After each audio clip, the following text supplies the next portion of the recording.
Welcome to news అడ్డా. నేను ప్రవీణ్. ముందుగా ఈరోజు ముఖ్యాంశాలు. తిరుమల శ్రీవారిని దర్శించుకున్న సూపర్ స్టార్ రజనీకాంత్.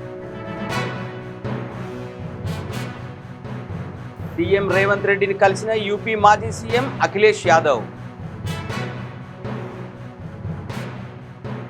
బలవంతపు వసూళ్లు చేస్తే జైలే, ట్రాన్స్జెండర్లకు సిపి సజ్జనార్ వార్నింగ్. నిజాంపేటలో 750 కోట్ల విలువైన ప్రభుత్వ భూమిని కాపాడిన హైడ్రా.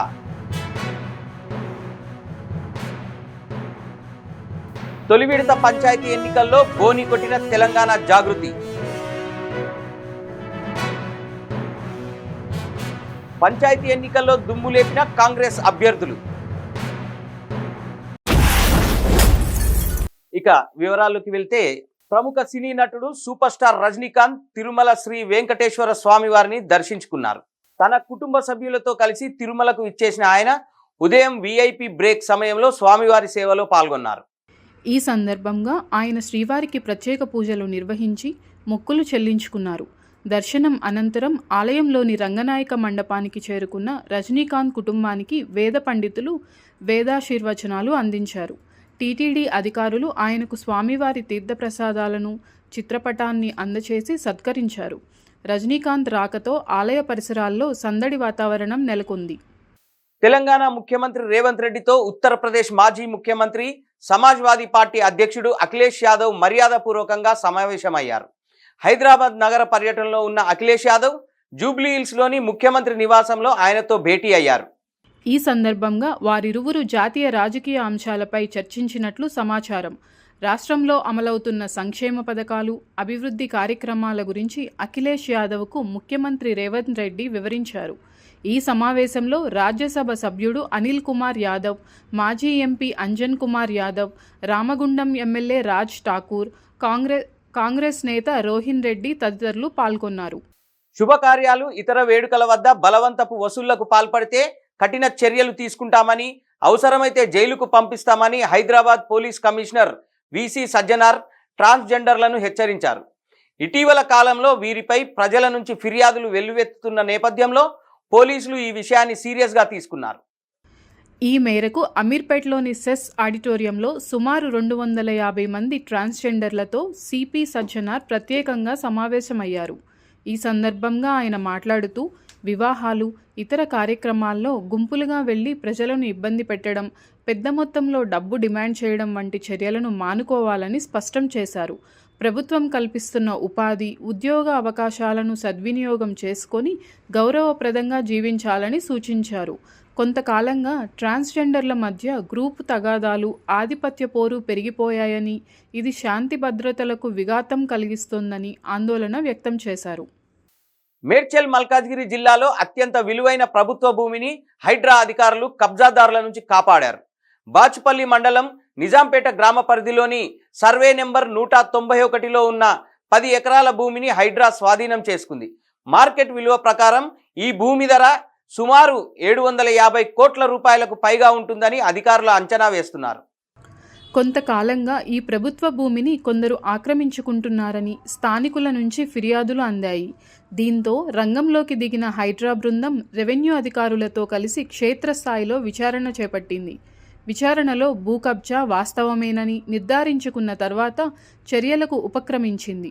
హైడ్రా కమిషనర్ ఏవి రంగనాథ్ ఆదేశాల మేరకు ఈ ఆపరేషన్ చేపట్టారు.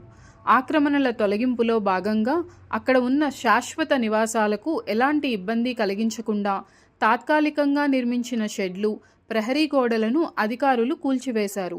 అనంతరం స్వాధీనం చేసుకున్న 10 ఎకరాల భూమి చుట్టూ ఫెన్సింగ్ ఏర్పాటు చేశారు. ఇది ప్రభుత్వ భూమి అని స్పష్టం చేస్తూ హెచ్చరిక బోర్డులను సైతం ఏర్పాటు చేసి భూమికి పూర్తి స్థాయిలో రక్షణ కల్పించారు. తొలి విడత పంచాయతీ ఎన్నికల్లో తెలంగాణ జాగృతి బోనీ కొట్టింది. కవిత బలపరిచిన 5గురు సర్పంచులుగా గెలుపొందారు. వీరంతా నిజామాబాద్ జిల్లాకు చెందిన వారు కావడం గమనార్హం. రాష్ట్రంలో జరిగిన పంచాయతీ ఎన్నికల్లో తెలంగాణ జాగృతి బోనీ కొట్టింది. జాగృతి బలపరిచిన 5గురు సర్పంచ్ అభ్యర్థులు విజయం సాధించారు. నిజామాబాద్ జిల్లా రేంజల్ మండలం తాడిబిలోలిలో జాగృతి బలపరిచిన శంకర్ సర్పంచ్గా గెలిచారు. అంతేకాకుండా బోధన్ మండలం మినార్పల్లి తండాలో చంద్, రెంజల్ మండలం వీరన్నగుట్ట తండాలో సుమలత జాదవ్, నవీన్పేట మండలం రాంపూర్లో కమలాకర్, రెంజల్ గ్రామ సర్పంచ్గా తిరుపతి లలిత హన్మాన్లు విజయం సాధించారు. కాగా కవిత బీఆర్ఎస్ నుండి బయటకు వచ్చిన తరువాత తెలంగాణ జాగృతిని బలోపేతం చేస్తున్న సంగతి తెలిసిందే. జాగృతి పేరుతోనే కవిత అనేక కార్యక్రమాలు నిర్వహిస్తున్నారు. అంతేకాకుండా తెలంగాణ జాగృతిని 2006లో కవిత ప్రారంభించగా దీని ఆధ్వర్యంలో అనేక సాంస్కృతిక కార్యక్రమాలు నిర్వహించారు. ఇక ఇప్పుడు పూర్తిగా జాగృతిపైనే దృష్టి పెట్టిన కవిత త్వరలోనే తన రాజకీయ పార్టీగా ప్రకటించే అవకాశం ఉందని కూడా జోరుగా ప్రచారం జరుగుతోంది. పంచాయతీ ఎన్నికల్లో కాంగ్రెస్ అభ్యర్థులు దుమ్ము లేపారు. మెజార్టీ స్థానాల్లో విజయకేతనం ఎగురవేసి తమ సత్తా చాటారు. ఆయా గ్రామాల్లో సంబరాలు జరుపుకున్నారు. రాష్ట్రంలో తొలి విడత పంచాయతీ ఎన్నికలు చదురుమదురు ఘటనలు మినహా ప్రశాంతంగా ముగిశాయి. ఉదయం 7 గంటలకు ప్రారంభమైన పోలింగ్ మధ్యాహ్నం 1 గంట వరకు కొనసాగింది. 1 గంటలోపు క్యూ లైన్లో ఉన్నవారికి ఓటు వేసే అవకాశం కల్పించారు. అనంతరం మధ్యాహ్నం 2 గంటల నుంచి కౌంటింగ్ మొదలుపెట్టగా సాయంత్రం 6 గంటల్లోపు మెజార్టీ స్థానాల్లో ఫలితాలు వెలువడ్డాయి. వార్డుల సంఖ్య ఎక్కువగా ఉన్న గ్రామాల్లో అర్ధరాత్రి వరకు కౌంటింగ్ ప్రక్రియ కొనసాగింది. తుది ఫలితాలు వెల్లడించేందుకు ఆలస్యమైంది. అయితే తొలి విడత గ్రామ పంచాయతీ ఎన్నికల్లో కాంగ్రెస్ పార్టీ బలపర్చిన అభ్యర్థులు సత్తా చాటారు. మెజార్టీ స్థానాల్లో కాంగ్రెస్ జెండా ఎగిరింది. 2872 స్థానాల్లో ఆ పార్టీ అభ్యర్థులు గెలుపొందారు. మరోవైపు పల్లెపోరును ప్రతిష్టాత్మకంగా తీసుకున్నామని చెప్పిన బీఆర్ఎస్, బీజేపీ అగ్రనేతలకు షాక్ తగిలింది. మొదటి విడత పంచాయతీ ఎన్నికల్లో బీఆర్ఎస్ బలపర్చిన అభ్యర్థులు 1160 స్థానాల్లో మాత్రమే విజయం సాధించారు. ఇక బీజేపీ పరిస్థితి దారుణంగా ఉంది. ఆ పార్టీ అభ్యర్థులు కేవలం 195 స్థానాల్లో గెలుపొందారు. ఇండిపెండెంట్గా బరిలోకి దిగిన అభ్యర్థులు 460 స్థానాల్లో విజయం సాధించారు. రాష్ట్ర వ్యాప్తంగా పోలింగ్ కేంద్రాల వద్ద కౌంటింగ్ సమయంలో ఎలాంటి అవాంఛనీయ ఘటనలు చోటు చేసుకోకుండా కట్టుదిట్టమైన పోలీస్ బందోబస్తును ఏర్పాటు చేశారు.